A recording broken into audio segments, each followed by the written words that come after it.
आज डेट है हमारे पास 23 सितंबर 2024 और हम जल्दी से प्रीवियस कुछ डेज़ की important current affairs and Pakistan affairs related developments को डिस्कस कर लेते हैं। सबसे पहले हमारे पास पाकिस्तान से रिलेटेड कुछ डेवलपमेंट्स थी जो मोस्टली आईआर से रिलेटेड ही थी लेकिन पाकिस्तान के कॉन्टेक्स्ट में थी। सबसे पहले हमारे पास जो मेजर चीज़ थी वो ये थी कि पाकिस्तान और इंडियन ट्रूप्स एक साथ एक यूएन मिशन पे साउथ सूडान में डिप्लॉयड थे। साउथ सूडान आपके पास अफ्रीका में एक कंट्री है, वहाँ पे डिप्लॉयड थे। तो वहाँ पे एक इंडियन जनरल भी डिप्लॉयड थे लेफ्टिनेंट जनरल लेवल के। तो उन्होंने हमारे चीफ ऑफ आर्मी स्टाफ को लेटर लिखा है जिसमें उन्होंने तारीफ़ की है पाकिस्तान आर्मी की प्रोफेशनलिज्म एंड ब्रेवरी की। अब आपके जहन में ये बात आएगी कि यूएन मिशन क्या चीज़ होती है। यूएन क्या है ये तो आप में से मोस्टली लोग जानते ही हैं ना। तो जो यूएन मिशन है ना, इसको आप एक तरह से यूएन की आर्मी कह सकते हैं। यूएन के पास अपनी स्टैंडिंग आर्मी तो नहीं होती, लेकिन जो मेंबर कंट्रीज़ हैं उनमें से कुछ कंट्रीज़ अपनी ट्रूप्स में से या अपनी फोर्सेस में से, अपनी पुलिस में से या अपने प्रोफेशनल्स में से भेजते हैं बंदे वहाँ पे। यूएन मिशन कहलाता है वो, और उसे यूएन पीस कीपिंग फोर्स कहते हैं। ये देखें, ये मैंने आपके लिए ओपन किया हुआ है ऐसे करके। ये इंडियन आर्मी का कोई बंदा है, उसका यूनिफॉर्म से लग रहा है। ये उनकी ऑफिशियल वेबसाइट है। अब आपके जहन में एक और सवाल आना पॉसिबल है कि कौन सी कंट्री इसमें कितने कितने ट्रूप्स देती है। उसके लिए भी इन्होंने अलग से एक ऐसे करके टैब क्रिएट किया हुआ है। इसमें अगर हम आएंगे तो हम यहाँ पे देख सकते हैं कि कौन सी कंट्री कितने कितने ट्रूप्स अपने यहाँ पे भेजती है। ये देखें, ये आपके सामने ओपन हो गया है। वैसे काफ़ी सारी ना यूट्यूब वगैरह पे वीडियोस पड़ी हैं, उसमें वो डिस्कस कर रहे होते हैं और आउटडेटेड स्टैट्स को डिस्कस कर रहे होते हैं। इवन उन्होंने वीडियो कल परसों भी अपलोड किए हो। तो ट्रूप्स के हिसाब से जिस बंदे ने, जिस कंट्री ने सबसे ज़्यादा ट्रूप्स यूएन मिशन से भेजे हुए हैं, यूएन पीस कीपिंग फोर्स में एक्टिव है जिनके ट्रूप्स, वो नेपाल है। उसके बाद बांग्लादेश है, इंडिया है, रवांडा है, इंडोनेशिया, और पाकिस्तान 6 नंबर पर आता है। लेकिन अगर ट्रूप्स के बजाय ऑल पे जाएँ तो उस केस में फिर पाकिस्तान 7th नंबर पे आता है। ये आप यहाँ पे देख लें, सही है, ये पाकिस्तान 7th नंबर पे आता है। इसके अलावा अगर एक्सपर्ट्स ऑन मिशन पे जाएं तो पाकिस्तान 2nd नंबर पे आता है। ये आप देख सकते हैं यहाँ पे। अब आपके जहन में एक और चीज़ आएगी, ये यूएन पीस कीपिंग फोर्स जौन सी होती है, ये यूनाइटेड नेशन के कौन से ऑर्गन के डिस्पोजल पे होती है। जैसे कि आपको पता है यूनाइटेड नेशन के आपके पास 6 ऑर्गन्स हैं, यहाँ पे ये लिखे हुए हैं। ये ना बेसिकली डिस्पोजल पे होती है यूएनएससी के, लेकिन इसको मैनेज मतलब कहीं पे डिप्लॉय करना है, कहीं पे भेजना है, उसका डिसीजन यूएनएससी का होता है, यूनाइटेड नेशन सिक्योरिटी काउंसिल का, जिसके बारे में आपने सुना वो P5 15 कंट्रीज़, 5 परमानेंट है, 10 नॉन परमानेंट, जिसके एक्सपेंशन के लिए इंडिया रोता रहता है हर वक्त, जिसके एक्सपेंशन के लिए इंडिया G4 मॉडल प्रपोज करता है और पाकिस्तान UFC मॉडल प्रपोज करता है, वो यूएनएससी। ये बेसिकली उसके डिस्पोजल पे होते हैं। लेकिन इसकी मैनेजमेंट के लिए एक अलग इदारा मौजूद है, उसे कहते हैं डिपार्टमेंट ऑफ पीस ऑपरेशंस, और ये इदारा ना अंडर आता है यूएन सेक्रेटेरिएट के। यूएन सेक्रेटेरिएट इसको मैनेज करता है सिर्फ, लेकिन डिस्पोजल पे यूएनएससी के ही होता है। आई होप मैंने सारी बातें क्लियर कर दी आपको। नेक्स्ट हमारे पास पाकिस्तान से रिलेटेड ही एक और डेवलपमेंट थी कि secretary general of international maritime organisation IMO Pakistan के दौरे पे आ रहे हैं। सबसे पहले देख लेते हैं कि IMO क्या चीज़ है, इंटरनेशनल मैरीटाइम ऑर्गेनाइजेशन हमारे पास चीज़ क्या है। ये मैंने उनकी वेबसाइट आपके लिए ओपन की हुई है। एंड उसके बारे में अगर डिस्कस किया जाए, IMO के बारे में डिस्कस किया जाए, IMO बेसिकली एक स्पेशलाइज्ड एजेंसी है यूएन की। जैसे यूएन के 6 ऑर्गन्स होते हैं, ठीक है, उन ऑर्गन्स के अंडर और डिपार्टमेंट्स हो सकते हैं और ऑर्गेनाइजेशंस भी हो सकती हैं, लेकिन जो स्पेशलाइज्ड एजेंसी होती है ना, वो एक डिफरेंट चीज़ होती है। ये एक स्पेशलाइज्ड एजेंसी है जो इंटरनेशनल मैरीटाइम ऑर्गेनाइजेशन है। ये पहले international governmental maritime consultative organisation कहलाती थी। इनके केस आपने शायद नाम सुना हो इसका पहले भी ना। अच्छा, नेक्स्ट आपके जहन में ये क्वेश्चन राइज होगा कि जनाब ये जो स्पेशलाइज्ड एजेंसी है ये आया काम क्या करती है। तो ये जो शिपिंग होती है ना, मैरीटाइम शिपिंग होती है, उससे रेगुलेट करती है, उसके छोटे मोटे मामलात को डील करती है। सेफ्टी हो गया, एनवायरमेंटल प्रोटेक्शन हो गया, इवन लीगल मैटर्स हो गए, मैरीटाइम सिक्योरिटी को भी डील करती है, उसकी एफिशिएंसी और इनोवेशन बढ़ाने के लिए भी वर्क करती है। इस तरह के कामों को ना ये देखती होती है। अब इसमें बेसिकली ना पूरी डिटेल में जाएंगे, पूरे स्ट्रक्चर डिटेल में जाएंगे, वो बहुत लंबी बात हो जाएगी, लेकिन इसका जो हेड होता है ना, वो सेक्रेटरी जनरल होता है, आप इतना समझ लीजिए। बाकी अगर आपके जहन में एक और क्वेश्चन राइज हो कि यूएन की कौन सी ऑर्गन के साथ ये क्लोजली वर्क करती है, तो ये क्लोजली वर्क करती है United Nations economic and social council के साथ। यूएन का ऑर्गन है जौन सा, उसके साथ।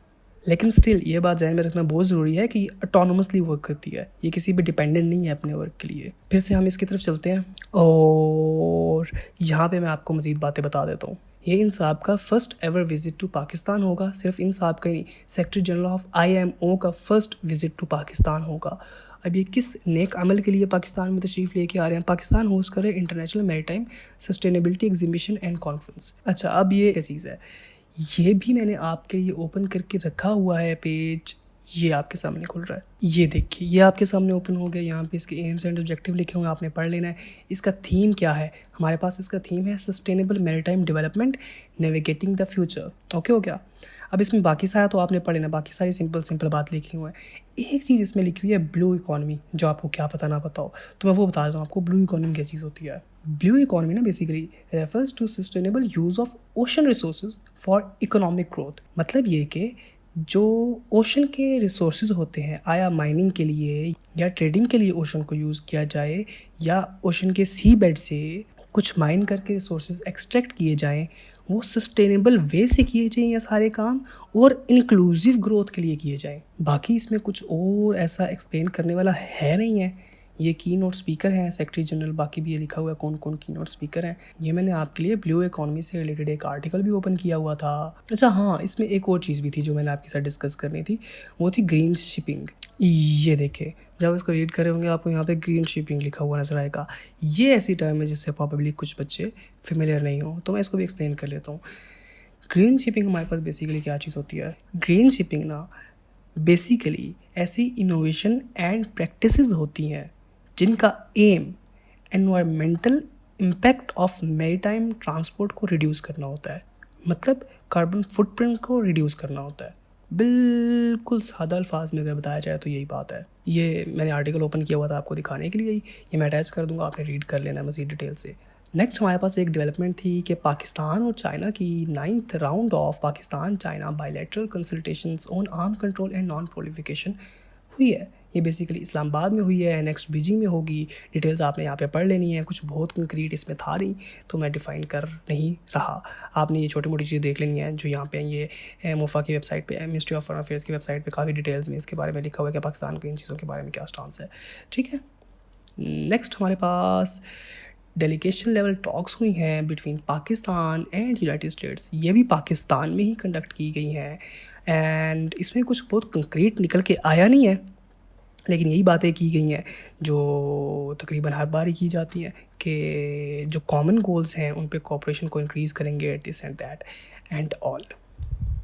नेक्स्ट हमारे पास पाकिस्तान और रशिया के रिलेशन से रिलेटेड एक डेवलपमेंट थी कि जो रशिया के डेप्यूटी प्राइम मिनिस्टर हैं वो इस टाइम पे पाकिस्तान तशरीफ़ लेके आए हुए हैं और उनकी बातचीत हुई है, उनकी टॉक्स हुई हैं हमारे डिप्टी प्राइम मिनिस्टर के साथ। तो इसमें बाकी सब तो कुछ कॉमन ही था, लेकिन इसमें मैंने रिसेंटली एक न्यूज़ कवर की थी कि रशिया ने ये बात कही है कि रशिया पाकिस्तान की bid to enter in BRICS को सपोर्ट करेगा, तो पाकिस्तान ने उसका शुक्रिया अदा किया है। बाकी यही सारी बातें की गई हैं कि कॉमन गोल्स को हम एक साथ मिलके अचीव करने के बारे में ध्यान देंगे। नेक्स्ट हमारे पास पाकिस्तान से रिलेटेड एक और डेवलपमेंट थी कि पाकिस्तान इलेक्ट हुआ है इंटरनेशनल एटॉमिक एनर्जी एजेंसी के बोर्ड ऑफ गवर्नर्स में। अब 2-3 सवाल हैं इसमें से। पहला सवाल कि इंटरनेशनल एटॉमिक एनर्जी एजेंसी क्या चीज़ है, दूसरा सवाल ये होगा कि उसमें बोर्ड ऑफ गवर्नर्स क्या चीज़ है। मैं ये बातें आपको एक्सप्लेन करता हूँ। अच्छा जी, ये जो हमारे पास इंटरनेशनल एटॉमिक एनर्जी एजेंसी है जिसके बारे में यूजुअली आपने शॉर्ट फॉर्म में लिखी पढ़ी होगी IAEA, ये मैंने उसकी वेबसाइट ओपन की हुई है आपको दिखाने के लिए।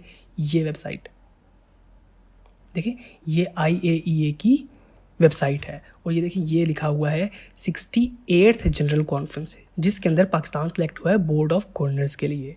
ये जो हमारे पास IAEA है ना, ये UN की बॉडी कोई नहीं है, UN का कोई ऑर्गन नहीं है, UN की स्पेशलाइज्ड एजेंसी कोई नहीं है, UN का कोई डिपार्टमेंट नहीं है। आपने इसको बिल्कुल कंफ्यूज नहीं करना। ये एक इंडिपेंडेंट इंटरनेशनल ऑर्गेनाइजेशन है। वो अलग बात है, ये क्लोज कोऑपरेशन में वर्क करती है UN के साथ। UN के साथ क्लोज कोऑपरेशन में कैसे वर्क करती है?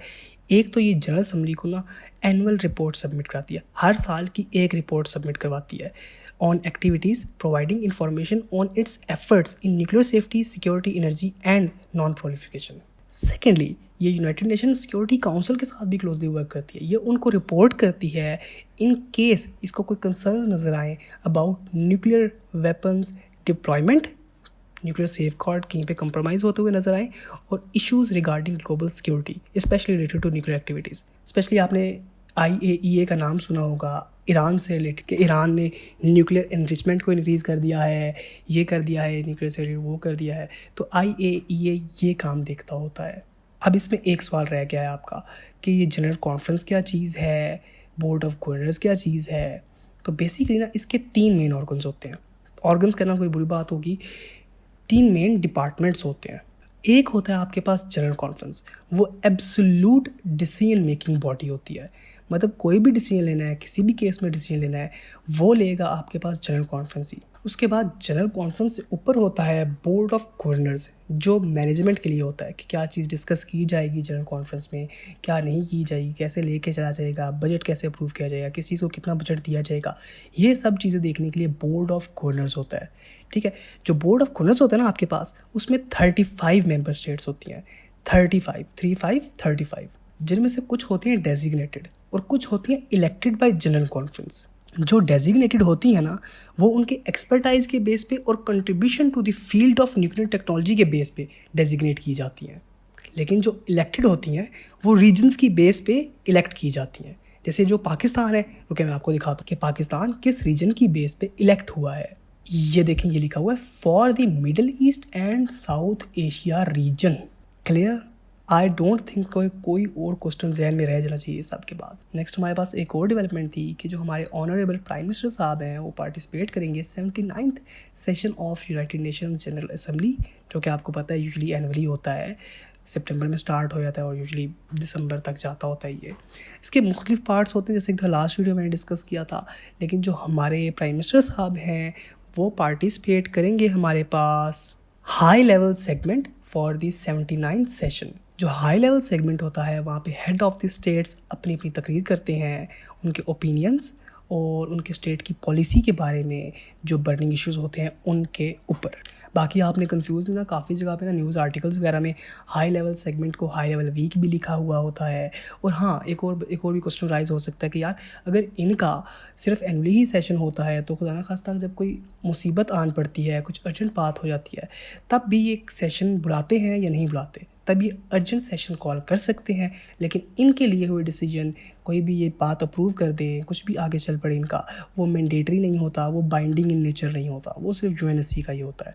बाकी UNGA के आपके पास 193 मेंबर्स हैं, 2 ऑब्जर्वर स्टेट्स हैं। जो ऑब्जर्वर स्टेट्स होती हैं ना वो डिस्कशंस में पार्टिसिपेट कर सकती हैं, लेकिन उनका वोट नहीं होता कोई भी। नेक्स्ट हमारे पास एक ये सैड डेवलपमेंट थी कि एक group of diplomats, foreign diplomats घूमने गए हुए थे मालम जब्बा, और वहाँ से वापस आ रहे तो जो एडवांस स्काउट पुलिस व्हीकल थी, मीन जो एडवांस मतलब जो उनसे आगे चल रही होती है, ठीक है, वो व्हीकल हिट की गई बाय IED एंड उसकी वजह से कैजुअल्टी हुई है। हमारे जवान, 1-2 जवान शहीद हुए हैं, which is a sad incident, but still we honor our law enforcement authorities that remain steadfast in the face of terrorists. Next हमारे पास एक और डेवलपमेंट थी, वो पाकिस्तान से रिलेटेड थोड़ी सी थी, वैसे बेसिकली डेज़ के सेक्शन में काउंट की जा सकती है। वो हमारे पास ये है कि आज हमारे पास वर्ल्ड राइनो डे है 2024, और जो मेनली पाकिस्तान वाला एरिया है एंड इंडिया का एरिया है, जो नॉर्दर्न एरिया है इंडिया का, उसमें ये कल्चर रहा है मिडीवल टाइम्स में कि राइनोसोर्स को किल किया जाता था। जो वर्ल्ड राइनो डे है वो राइनोसोर्स की प्रिजर्वेशन के बारे में है। जो राइनोसोर्स की 5 स्पीशीज़ अभी भी ज़िंदा हैं उनको प्रिजर्व करने के बारे में, क्योंकि वो इंडेंजर्ड स्पीसीज़ है। तो इसके बारे में काफ़ी डिटेल था कि बाबर को भी काफ़ी शौक़ था राइनोसोर्स का शिकार करने का, और मुग़लों को काफ़ी ज़्यादा शौक़ था। इसके बारे में एक किताब भी किसी ने लिखी हुई है, ये भी कोई पढ़ना चाहे, कोई शौकीन हो तो वह पढ़ सकता है। बाकी जो बाबरनामा है उसमें भी डिस्कस किया उसको कितना शौक़ था राइनोसोर्स वगैरह का शिकार खेलने का। अब हम चलते हैं इंटरनेशनल डेवलपमेंट्स की तरफ। सबसे पहले हमारे पास मिडल ईस्ट से रिलेटेड बड़ी डेवलपमेंट्स थी।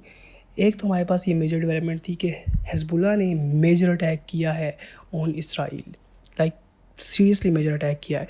आपने देखा है कि इसराइल ने पहले वो पेजर वाला अटैक किया, फिर रेडियोज़ वाला अटैक किया, फिर वॉकी टॉकीज़ वाला अटैक किया, फिर उसके बाद उन्होंने एयर स्ट्राइक्स की जिसमें उनके काफ़ी सारे कमांडर मारे गए। तो हिजबुल्लाह ने उसका आखिरकार जवाब दिया है और बड़ा जवाब दिया है।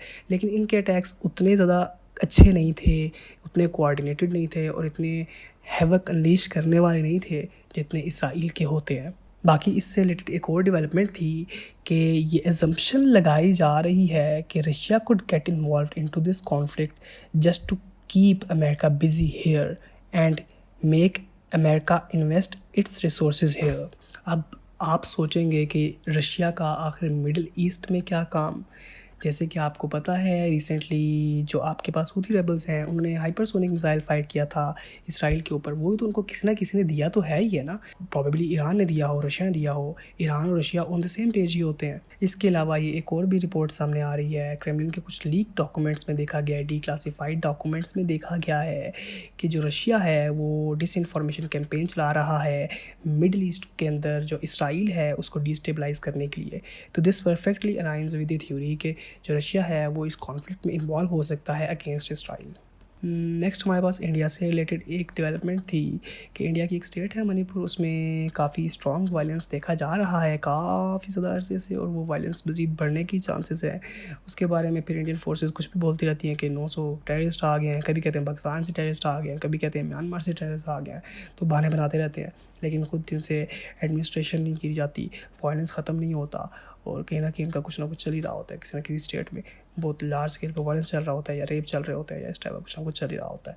तो इंडिया के लिए तो एक कॉमन बात है लेकिन इट्सल्फ एक मेजर चीज़ है क्योंकि एक पूरी स्टेट, एक बहुत बड़ी पॉपुलेशन जब इस तरह के वायलेंस में जी रही हो तो एज अ इंसान दुख होता है, दर्द होता है।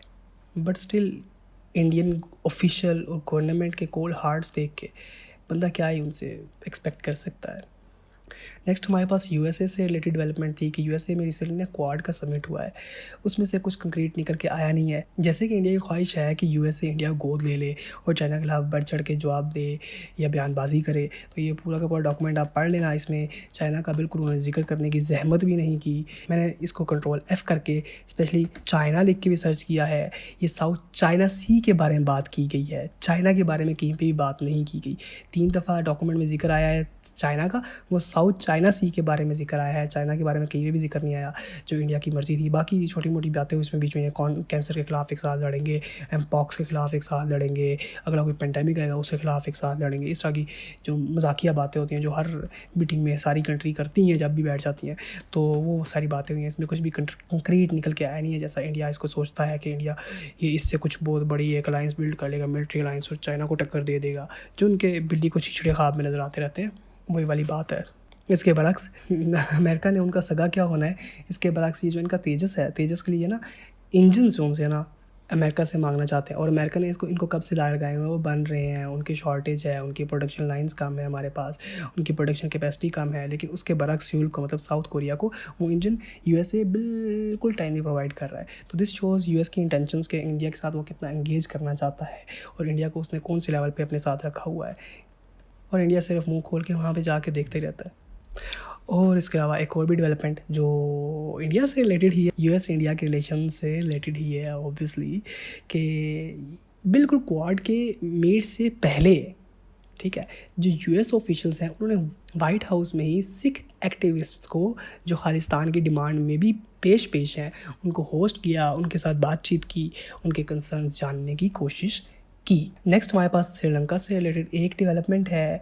वो हमारे पास ये डेवलपमेंट है कि श्रीलंका में एक नई गवर्नमेंट फॉर्म हो गई है और जो मिस्टर जीत के आए हैं उनकी पार्टी का हमेशा से ही एंटाई इंडिया स्टांस रहा है।